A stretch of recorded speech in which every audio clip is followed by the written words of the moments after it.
Good morning बच्चों। बेटा अपने लास्ट लेक्चर में हम लोगों ने रिडक्शन और इलेक्ट्रोनेशन की स्टडी की थी। वहाँ मैंने आपको बताया था कि हम अपने आगे आने वाले लेक्चर में थर्मोडायनेमिक प्रिंसिपल ऑफ मेटलर्जी की स्टडी करेंगे। थर्मोडायनेमिक प्रिंसिपल ऑफ मेटलर्जी की स्टडी क्यों ज़रूरी है और ये हमारी मेटलर्जी में कहाँ ज़्यादा हेल्प करती है, मैं सिंपली अगर आपको समझाने की कोशिश करूँ तो बेटा हमें ये देखना है कि जो रिएक्शन हम लोग मेटलर्जी के लिए कराने वाले हैं या हम किसी भी एक मेटल ऑक्साइड का या और का हम रिडक्शन करा रहे हैं तो वो रिएक्शन फिजिबल होगी कि नहीं होगी, वो प्रोसीड होगी भी कि नहीं होगी, है ना। हमें वो सारी चीज़ें देखनी है। तो थर्मोडायनेमिक प्रिंसिपल ऑफ मेटलर्जी में आपको पता है कि जो डेल्टा जी हम लोग पढ़ते हैं वो क्या होता है बेटा, delta G equals to delta H minus T delta S. ये अब तक आप सब लोगों ने पढ़ा होगा। Delta G equals to delta H minus T delta S. यहाँ पे डेल्टा एच क्या है बेटा, एंथैल्पी चेंज है। डेल्टा एच क्या है बेटा, यहाँ पे एंथैल्पी चेंज है ना। डेल्टा एस क्या है बेटा, entropy change, this is the entropy change. T temperature है। डेल्टा जी मेरा क्या है, Gibbs energy change, Gibbs energy change, है ना। ये सब बातें आपको पता ही होगा। डेल्टा जी, डेल्टा एच और टी क्या है आपका, टी आपका एब्सोल्यूट टेम्परेचर या वी कैन से टेम्परेचर है।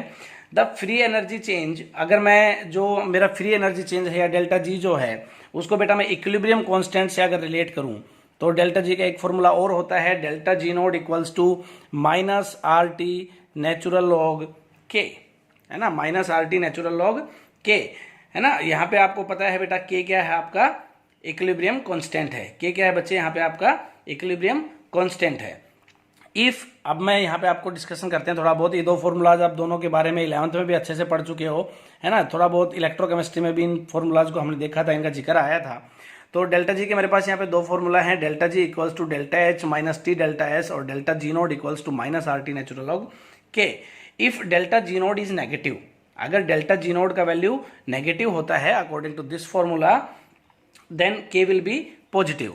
ये अगर डेल्टा जी नोड का वैल्यू मैं नेगेटिव लेके आता हूं, मैं बोलता हूं कि डेल्टा जी नोड मेरा नेगेटिव है, तो इसका मतलब के क्या होगा आपका, हर हाल में पॉजिटिव होगा। क्योंकि अगर के नेगेटिव हो जाए तो फॉर्मूला क्या है बेटा, minus R T natural log के। अगर ये नेगेटिव हो गया तो ओवरऑल टर्म कितना हो जाएगा, नेगेटिव नेगेटिव पॉजिटिव हो जाएगा। तो अगर मैं ये कह रहा हूं कि डेल्टा जी नोड आपका नेगेटिव है बच्चे, डेल्टा जी नोड नेगेटिव है, इसका मतलब के क्या है, पॉजिटिव है। This means that the reaction will proceed towards product. और के पॉजिटिव है और डेल्टा जी मेरा नेगेटिव है, इसका मतलब क्या है, जो रिएक्शन है मेरी वो रिएक्टेंट से किस साइड प्रोसीड होगी बेटा, प्रोडक्ट की साइड प्रोसीड होगी, है ना। फ्रॉम द फैक्ट, और इन डेल्टा जी आपका नेगेटिव कब कब लेंगे हम लोग, या रिएक्शन कैसे फिजिबल होगी, हम यहाँ पे दो कंक्लूजन निकाल सकते हैं बेटा। पहला कंक्लूजन क्या, पहले आप इस चीज को एक बार मैं फिर रिपीट कर दे रहा हूँ, इस पे ध्यान दें। डेल्टा जी को अगर मैं यहाँ पे नेगेटिव मानता हूँ तो के मेरा हर हाल में क्या होगा बच्चे, पॉजिटिव होगा। और के पॉजिटिव होने पे हम एक बात कह सकते हैं कि reaction will proceed in the forward direction, और we can say reaction will proceed towards the product. Conclusion क्या निकालते हैं बच्चे, the criteria of feasibility of a reaction at any temperature, कि रिएक्शन फिजिबल होगी कि नहीं होगी किसी भी टेम्परेचर पे, is that the delta G of the reaction must be negative. इसका मतलब डेल्टा जी का जो ओवरऑल वैल्यू है मुझे वो हमेशा क्या निकालना है, नेगेटिव निकालना है। डेल्टा जी का वैल्यू अगर मेरे पास नेगेटिव आ जाता है तो इसका मतलब क्या है बेटा, रिएक्शन विल फिजिबल। दस if delta S is positive, अब मैं अगर इसको इक्वेशन 1 मान लेते हैं, इक्वेशन 1 में अगर मैं बात करूं और इक्वेशन 1 में मैं कहूं कि डेल्टा एस आपका पॉजिटिव है on increasing the temperature, temperature बढ़ाने पे डेल्टा एस मेरा बेटा पॉजिटिव है, तो दस the value of T delta S will increase. इसका मतलब टी डेल्टा एस का जो ओवरऑल वैल्यू है वो क्या होगा, इंक्रीज होगा। क्योंकि मैंने बोला कि डेल्टा एस क्या है, एंट्रोपी चेंज क्या है बेटा आपका, पॉजिटिव है ऑन इंक्रीजिंग द टेम्परेचर, तो टी डेल्टा एस क्या होगा बेटा, बढ़ेगा। एंड दस तो यहाँ पे जो टी डेल्टा एस है that will be greater than delta H, होगा कि नहीं होगा। और ओवरऑल वैल्यू यहां से क्या आएगा, ओवरऑल वैल्यू क्या आएगा बेटा, डेल्टा जी का नेगेटिव आएगा। डेल्टा जी का ओवरऑल वैल्यू यहां से क्या हो जाएगा, नेगेटिव हो जाएगा। और इसका मतलब अगर डेल्टा जी का वैल्यू मेरे पास नेगेटिव हो गया तो रिएक्शन विल बी फिजिबल, और we can say reaction will proceed in the forward direction. ठीक है ना बेटा। देखो जो पहली इक्वेशन हमने ली कौन सी, that is delta G equals to delta H minus T delta S. इसमें आपको क्या चेक करना है कि अगर मेरा डेल्टा एस पॉजिटिव आता है, अगर मेरा डेल्टा एस पॉजिटिव आता है ऑन इंक्रीजिंग द टेम्परेचर, तो इसका मतलब डेल्टा जी क्या होगा बेटा, नेगेटिव होगा। और डेल्टा जी अगर नेगेटिव होगा तो reaction will proceed in the forward direction और we can say reaction will feasible, है ना बच्चे। दूसरा पॉइंट हम पढ़ते हैं, reaction with delta G positive, a reaction with delta G positive can still be made to occur by coupling it with another reaction having larger negative delta G so that the delta G of the two reactions is negative। इसने क्या कहा है बेटा यहाँ पे कि अगर मेरी किसी भी एक रिएक्शन के लिए डेल्टा जी का वैल्यू पॉजिटिव आ जाता है ना, डेल्टा जी का वैल्यू क्या आ जाता है, पॉजिटिव आता है, तो कह रहे हैं कि हम उस रिएक्शन को भी प्रोसीड करा सकते हैं, है ना। Can still be made to occur, कैसे कि मैं उसको एक ऐसी रिएक्शन के साथ कपल कर दूं जिसका डेल्टा जी नेगेटिव है और उसका मैग्नीट्यूड इस वाले के कंपैरिजन में ज्यादा है। देखो इसने क्या कहा कि अगर मुझे कोई ऐसी रिएक्शन हमारी मेटलर्जिकल प्रोसेसेस में प्रोसीड करानी हो जिसका डेल्टा जी का वैल्यू पॉजिटिव है, तो कैसे कराएंगे बच्चे, उसका हम कपलिंग कर देंगे एक ऐसी रिएक्शन के साथ जिसका डेल्टा जी का वैल्यू क्या है, नेगेटिव है, और उसका जो मैग्नीट्यूड है वो आपका इस वाले मतलब पॉजिटिव डेल्टा जी वाले के कंपेरिजन में बहुत ज्यादा है। अब जब इन दोनों रिएक्शंस को कपल कर दूंगा तो मेरा जो नेट डेल्टा जी निकल के आएगा बेटा, नेट डेल्टा जी निकल के आएगा वो क्या होगा, पॉजिटिव कि नेगेटिव, ऑब्वियसली नेगेटिव होगा क्योंकि नेगेटिव का मैग्नीट्यूड ज्यादा है बच्चे, और नेगेटिव होगा तो रिएक्शन विल बी फिजिबल। तो such coupling reactions can be easily understood in terms of Ellingham diagram. अब यहाँ पे हम एक चीज को पढ़ेंगे कि ऐसी रिएक्शंस को, ऐसी कपलिंग रिएक्शंस को हम लोग किससे अच्छे से समझ सकते हैं बेटा, एलिंगम डायग्राम से अच्छे से समझ सकते हैं, विच plot standard free energy of the formation of oxide per molecule of oxygen as a function of absolute temperature, और generally we can say which is a graph between the delta G and the temperature. जो delta G और temperature के बीच का graph है Ellingham diagram जिसको हम लोग बोलते हैं, उससे हम इन कपलिंग रिएक्शंस को और अच्छे से समझ सकते हैं। मेटलर्जिकल प्रोसेसेस में कौन से, जो आपको बता रहा था कि कौन सा बेटर रिड्यूसिंग एजेंट होगा, किस ऑक्साइड के लिए होगा, वो चीज हम बेटा अच्छे से समझ सकते हैं।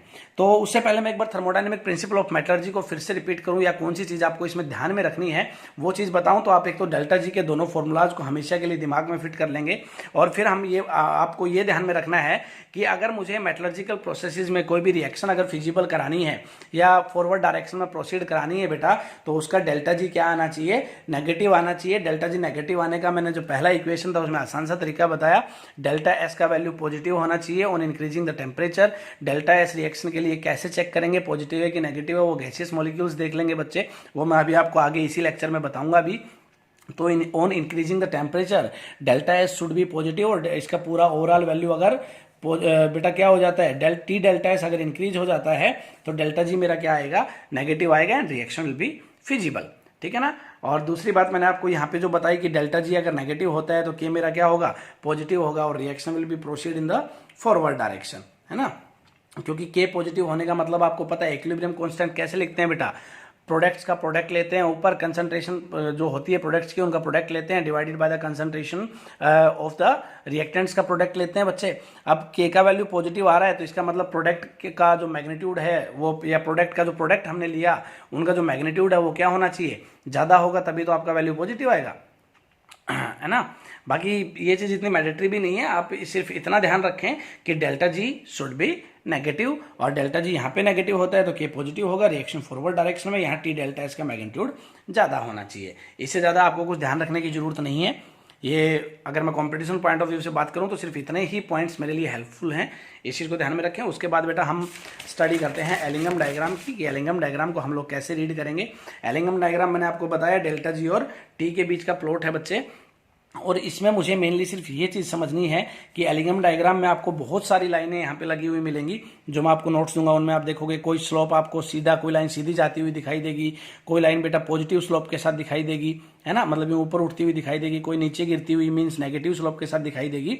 तो हमें एलिंगम डायग्राम को रीड करना आना चाहिए। एलिंगम डायग्राम पे IIT और नीट ने काफी क्वेश्चंस पूछे हुए हैं बच्चे, तो हमें रीड करना आना चाहिए कि हम लोग कौन सी लाइन ऊपर जाएगी, कौन सी नीचे आएगी, है ना, कहाँ आपका कर्व में चेंज आएगा, उन सब चीजों को हमें यहाँ पे पढ़ना है।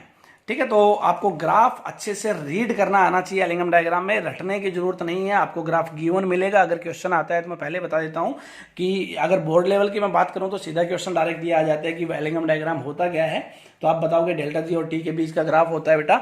और अगर कंपटीशन में क्वेश्चन आता है तो एलिंगम डायग्राम आपको गिवन मिलेगा, 2-3 लाइनें वहां पे लगी हुई मिलेंगी। ये नहीं है कि हमें रटें कि कौन सी लाइन ऊपर है कौन सी नीचे है, नहीं। अगर आपको ग्राफ मिला है तो आपको बस वो रीड करना आना चाहिए, नथिंग एल्स। ठीक है बेटा। तो Ellingham diagram normally consist of a plot of delta G versus temperature for formation of oxide of element. Similarly, diagram can also be constructed for sulfide and halides of the element. These diagrams help us in predicting the feasibility of thermal reduction of an ore.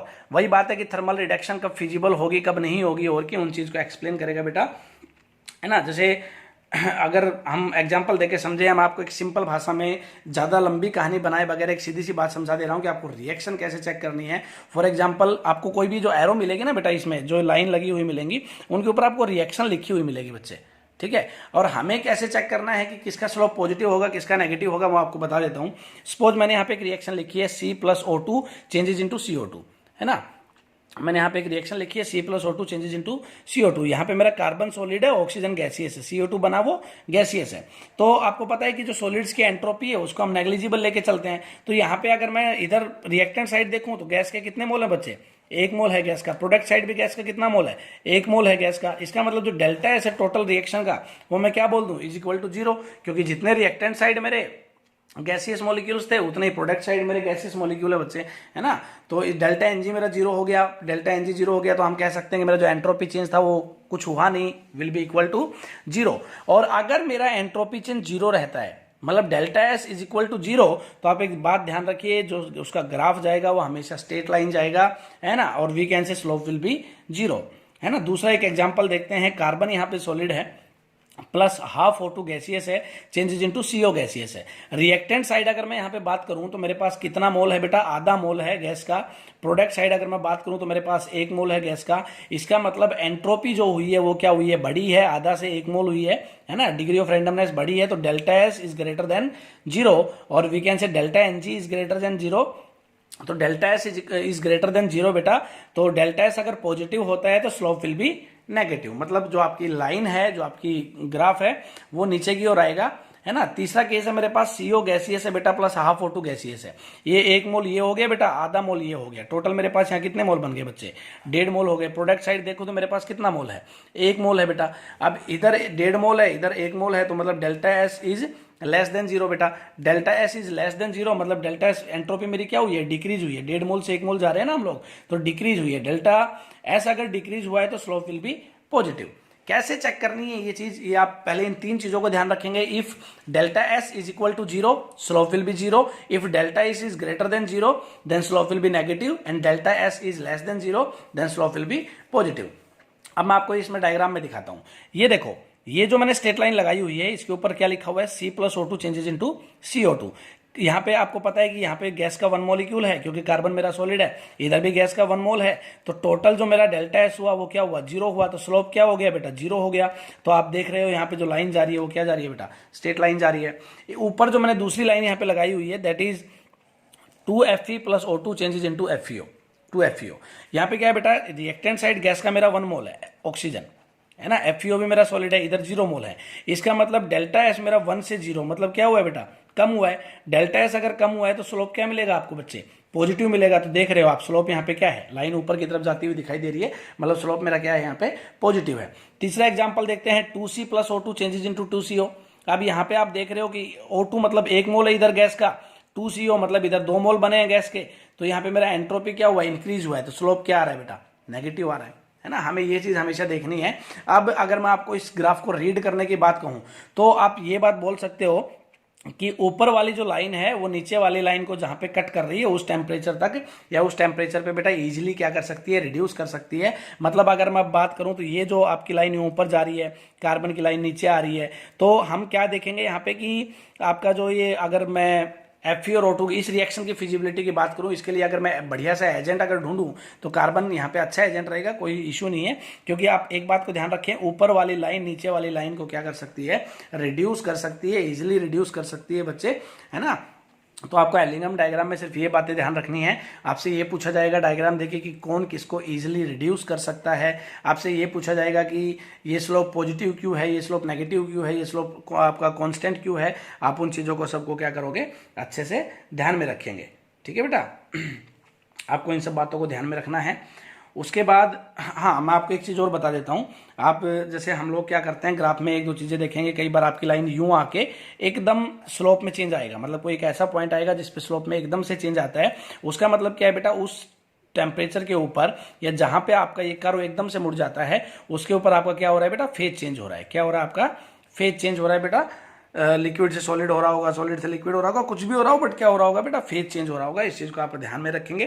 तो graph में सिर्फ आपको यही मिलेगा, positive slope, negative slope, constant, और line एकदम यूं उठी हुई, तो आप समझ जाना वहां पे फेज चेंज हो रहा है। और पर्टिकुलर किस टेम्परेचर पे, तो आप उस टेम्परेचर डॉट लाइन लगा के नीचे ले आओगे। टेम्परेचर इजिली हम रीड कर सकते हैं कि इस टेम्परेचर के ऊपर आपका ये फेज चेंज हो रहा है। तो एलिंगम डायग्राम में आपको यही बातें ध्यान में रखनी है, किसका स्लोप कब नेगेटिव होगा, कब पॉजिटिव होगा। रिएक्शन देख के कैसे हिसाब लगा सकते हैं कि स्लोप आपका पॉजिटिव होगा या नेगेटिव होगा, है ना बेटा। उसके बाद अगर मैं ये जो एलिंगम डायग्राम था जिसमें हमने जो थोड़ी बहुत स्टडी की, ये मैंने आपको मेन क्रीम पॉइंट्स बता दिए हैं। बाकी नोट्स जो मैं आपको दूंगा उनमें अच्छे से इनका एक्सप्लेनेशन मिलेगा, लेकिन आप इन पॉइंट्स को हमेशा ध्यान में रखें। इजी से पॉइंट है, क्रीम पॉइंट है ना। तो कब स्लोप नेगेटिव, कब स्लोप पॉजिटिव, एंड कब स्ट्रेट लाइन, उस चीज को ध्यान में रखना है। रिएक्शन फिजिबल कब होगी, जब डेल्टा जी क्या होगा बच्चे, नेगेटिव होगा। डेल्टा जी अगर नेगेटिव नहीं है तो reaction will not be feasible in the forward direction. ठीक है, ये थर्मोडायनेमिक स्टडी और एलिंगम डायग्राम की स्टडी थी टोटल। अब हम थोड़ा सा बात करते हैं लिमिटेशंस ऑफ एलिंगम डायग्राम के ऊपर। अब लिमिटेशंस में जो इसकी सबसे बड़ी लिमिटेशन थी बेटा, that was the it does not explain the kinetics of reduction, है ना। It does not explain the kinetic of reduction, मतलब जो रिडक्शन प्रोसेस जो हो रही है उसकी काइनेटिक को इसने एक्सप्लेन नहीं किया। मतलब आपकी रिएक्शन फास्ट होगी कि स्लो होगी, काइनेटिक का मतलब यही है कि उसने उस चीज को एक्सप्लेन नहीं किया।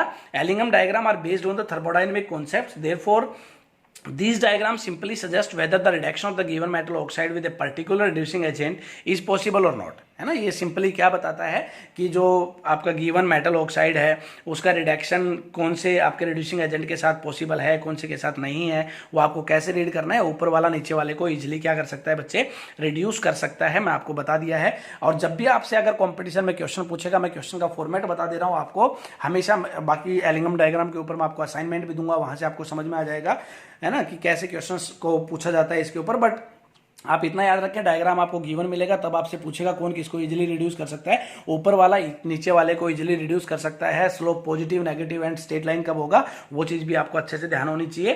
तो mainly it does not tell about the kinetics of the reduction process, that is how fast will be the reduction process.